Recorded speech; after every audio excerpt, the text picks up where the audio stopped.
इसी बीच एक और बड़ी खबर आईपीएस पूरन कुमार सुसाइड केस से एक जुड़ा बड़ा अपडेट आपको देते हैं। आईपीएस के आवास पर पहुंचे हरियाणा के सीएम सैनी, सीएम के चीफ प्रिंसिपल सेक्रेटरी और सीआईडी चीफ भी उनके साथ है। लगातार इस पूरे मामले में एक्शन देखा जा रहा है। इसी बीच उनकी पत्नी अब वापस लौट आई है अपने दौरे से और अब इस केस में जिस तरीके से सुसाइड नोट भी बरामद हुआ है, 9 पन्नों का ये सुसाइड नोट जिसमें तमाम ऑफिसर्स के नाम मेंशन है।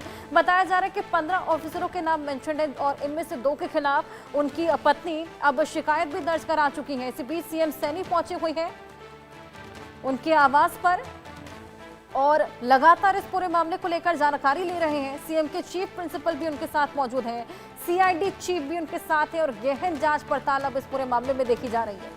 जिस तरीके से अपने सुसाइड नोट में आईपीएस पूरन कुमार ने तमाम आरोप मढ़े थे, तमाम ऑफिसर्स पे उनको गालियां दी जाती थी, उनको प्रताड़ित किया जाता था, अब यही चीजें निकलकर जब सामने आई है तो गहन जांच पड़ताल इसको लेकर की जा रही है और आज उनका पोस्टमार्टम भी होना है। पोस्टमार्टम में भी तमाम चीजें क्लैरिफाई होंगी। इस सुसाइड नोट के अलावा हमने देखा कि इस तरीके से अपनी वसीयत भी अपनी पत्नी को सौंप गए थे। अब सीएम के chief principal secretary, CID chief और सीएम सैनी खुद उनके आवास पर पहुंचे। इसको लेकर और जानकारी लेते हैं। हमारे साथ हमारे सहयोगी साहिल रुखाया जुड़ गए हैं। साहिल, क्या कुछ चल रहा है? सीएम सैनी पहुंचे हुए हैं, सीआईडी जो चीफ है वो पहुंचे हुए हैं, क्या कुछ वहां पर चल रहा है?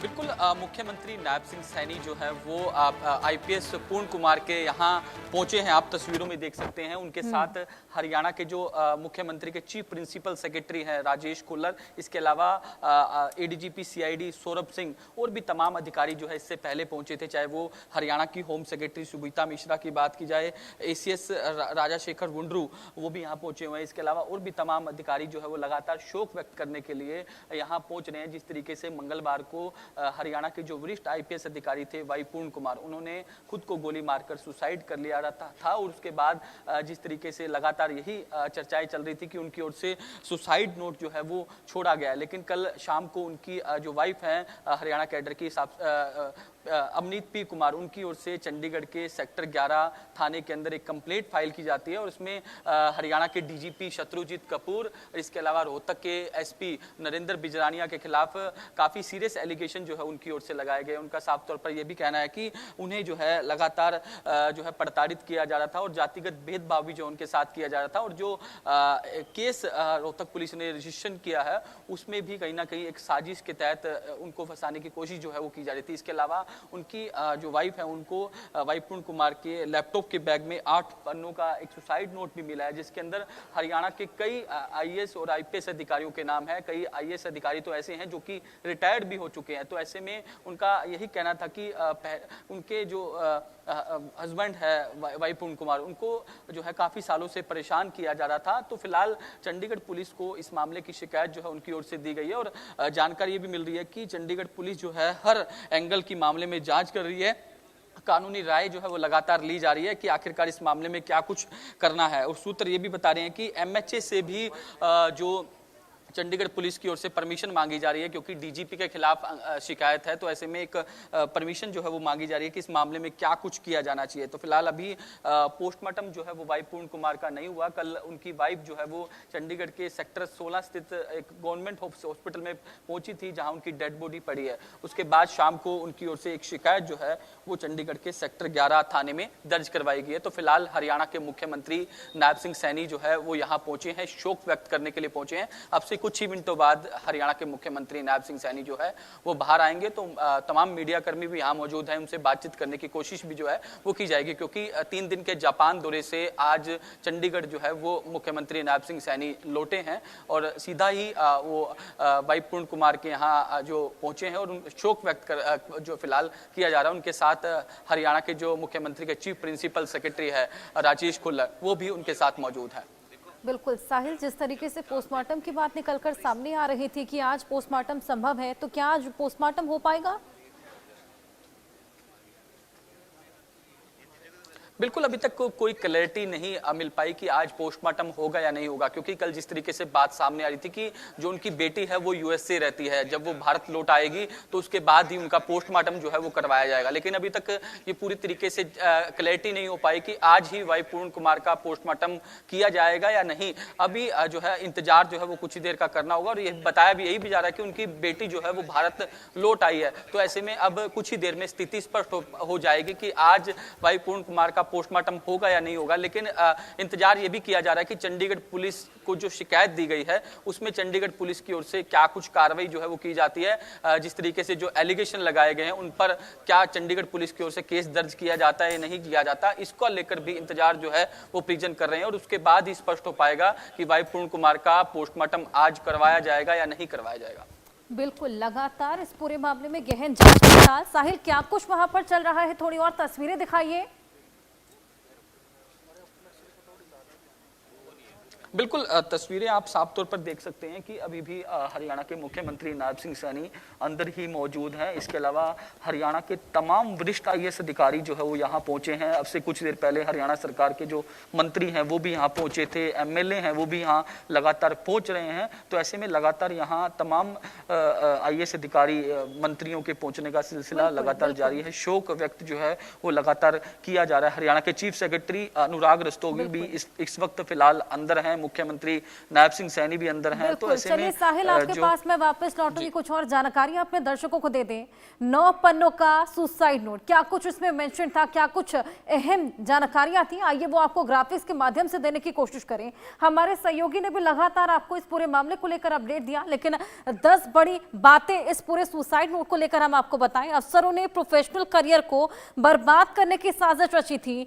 डीजीपी, एडीजीपी और एसपी रैंक के अफसरों पर प्रताड़ना का आरोप है। सुसाइड नोट में 15 सेवारत और पूर्व अधिकारियों के नाम मेंशन है। उत्पीड़न, जाति आधारित भेदभाव और अपमान का विवरण दिया गया है। पोस्टिंग, प्रमोशन, छुट्टियों में भेदभाव का सामना करना पड़ा। सामाजिक बहिष्कार, मानसिक पीड़ा और अत्याचार का भी आरोप लगातार लगाया जा रहा है। इसी बीच डीजीपी, एसपी रोहतक पर गंभीर आरोप मढ़े गए हैं।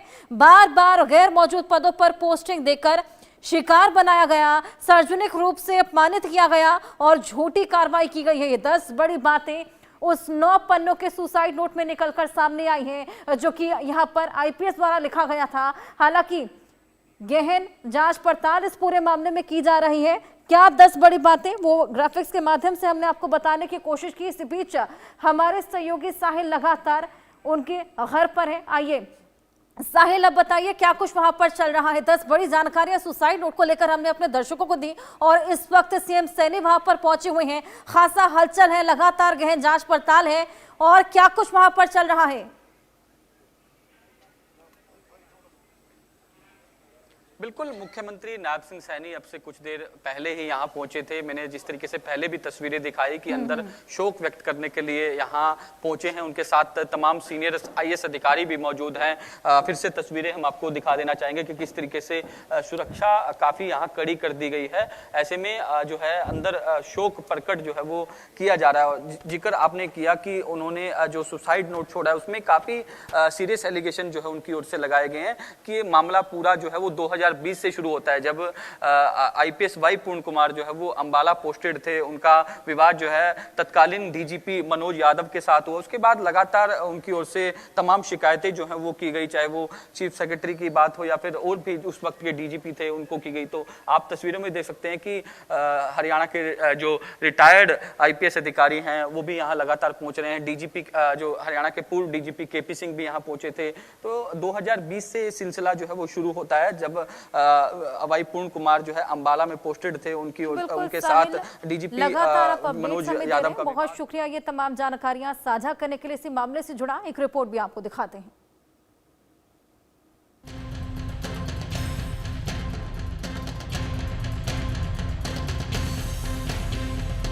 आईपीएस ने किया सुसाइड, रिवॉल्वर से गोली चलाई।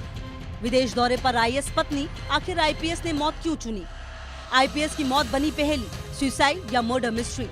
हरियाणा के आईपीएस अधिकारी वाई पूरन कुमार की सुसाइड अभी भी मिस्ट्री बनी हुई है, लेकिन उनके सुसाइड के लिए कौन जिम्मेदार है, इसका राज छिपा है उनके फाइनल नोट यानी सुसाइड लेटर के अंदर। 8 पेज का ये सुसाइड नोट पुलिस ने बरामद तो कर लिया, लेकिन इसमें क्या लिखा है, इसकी आधिकारिक जानकारी अभी तक साझा नहीं की गई है। इस सुसाइड लेटर को लेकर सूत्रों ने जानकारी जो दी वो बेहद चौंकाने वाली है। वाई पूरन कुमार की मौत के पीछे हरियाणा पुलिस के सीनियर अफसरों द्वारा की जा रही मानसिक प्रताड़ना हो सकती है।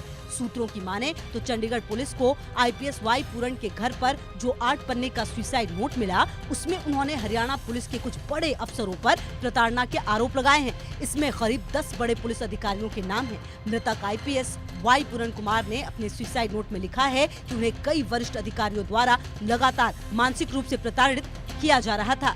बताया जा रहा है कि सुसाइड नोट में उन्होंने साफ कहा कि इन अफसरों ने उनके प्रोफेशनल करियर को बर्बाद करने का प्रयास किया है। हालांकि चंडीगढ़ पुलिस ने फिलहाल उन नामों का खुलासा नहीं किया, लेकिन सूत्रों के मुताबिक ये मामला रोहतक के भ्रष्टाचार केस से जुड़ा है। वाई पूरन कुमार के गनमैन सुशील ने एक शराब कारोबारी से 2 से 2.5 लाख रुपए मंथली रिश्वत मांगी। इससे जुड़ी एक ऑडियो क्लिप मिलने के बाद सुशील को अरेस्ट किया गया। पूछताछ में सुशील ने आईपीएस वाई पूरन कुमार का नाम लिया और कहा कि उनके कहने पर ही वो रिश्वत मांग रहा था। रोहतक पुलिस ने मंगलवार शाम को सुशील को कोर्ट में पेश कर न्यायिक हिरासत में जेल भेज दिया। पूरन कुमार ने आत्महत्या सुशील कुमार की गिरफ्तारी के 2 दिन बाद की। सूत्रों के मुताबिक सुसाइड के पीछे यही वजह मानी जा रही है। चंडीगढ़ पुलिस अब इस पहेली पर भी जांच तेज कर रही है। वहीं अब तक की जांच में पता चला पूरन कुमार ने अपने पीएसओ की सर्विस रिवॉल्वर से खुद को गोली मारी थी। घटनास्थल पर सीएफएसएल की टीम को बुलाया गया। पूरे घटनास्थल की वीडियोग्राफी और फोटोग्राफी कराई गई। उनके शव को चंडीगढ़ के सेक्टर 16 स्थित मेडिकल कॉलेज एवं अस्पताल में पोस्टमार्टम के लिए भेजा गया। सभी साक्ष्यों को सीएफएसएल की टीम द्वारा जब्त किया गया। घटना में इस्तेमाल की गई रिवॉल्वर को भी जब्त किया गया है। मौके से एक वसीयत और एक फाइनल नोट भी बरामद हुआ, साथ ही अन्य सामग्रियां भी जब्त की गई हैं। हरियाणा के वरिष्ठ आईपीएस अधिकारी वाई पूरन कुमार ने कल अपने आप को गोली मारकर आत्महत्या कर ली थी। इसके पीछे की रीजन क्या है, लेकिन अभी तक इस बात का स्पष्ट नहीं हो पाया। लेकिन चंडीगढ़ पुलिस इस मामले की लगातार इन्वेस्टिगेशन कर रही है और आज वाई पूरन कुमार का पोस्टमार्टम होगा और उम्मीद यही जताई जा रही है कि दोपहर बाद उनकी पत्नी जो है विदेश दौरे से भारत लौट सकती है। उसके बाद चंडीगढ़ पुलिस इस मामले में उनके बयान दर्ज करेगी और यह पता लगाने की कोशिश करेगी कि आखिरकार रीजन क्या था। कल चंडीगढ़ पुलिस की ओर से इस मामले में एक प्रेस रिलीज भी जारी की गई। उनका साफ तौर पर कहना था कि उनकी जेब से एक नोट और एक वसीयत जो है वो मिली है। इसके पीछे कारण क्या है और किसके नाम है सुसाइड नोट में, अभी तक इस बात की पुष्टि जो है वो नहीं हो पाई। लगातार चंडीगढ़ पुलिस इस मामले की इन्वेस्टिगेशन कर रही है। मैं आपको तस्वीरें दिखा देना चाहूंगा कि हम उनके घर के बाहर मौजूद है। कल जिस तरीके से यहाँ तमाम चंडीगढ़ पुलिस के अधिकारी पहुंचे थे, इन्वेस्टिगेशन जो है वो की गई थी, लेकिन आज जो है सुनसान जो है पूरी तरीके से घर पड़ा है। बताया जा रहा है पूरन कुमार ने सुसाइड करने से पहले अपने सभी सुरक्षा कर्मियों को बाहर जाने के निर्देश दिए। इसके बाद वो घर के बेसमेंट में गए, वहां रखी एक चेयर पर बैठे और गोली मारकर जान दे दी। घर का बेसमेंट साउंड प्रूफ था, इस वजह से किसी को गोली चलने की आवाज सुनाई नहीं दी। वहीं आईपीएस वाई पूरन कुमार की आईएएस पत्नी अमनीत पी कुमार हादसे के वक्त वो सीएम नायब सिंह सैनी के साथ गए प्रतिनिधिमंडल का हिस्सा हैं। फिलहाल मामले में गहन जांच जारी है। आखिर आईपीएस ने आत्महत्या क्यों की, ये जांच के बाद ही साफ हो पाएगा। Bureau report, India news.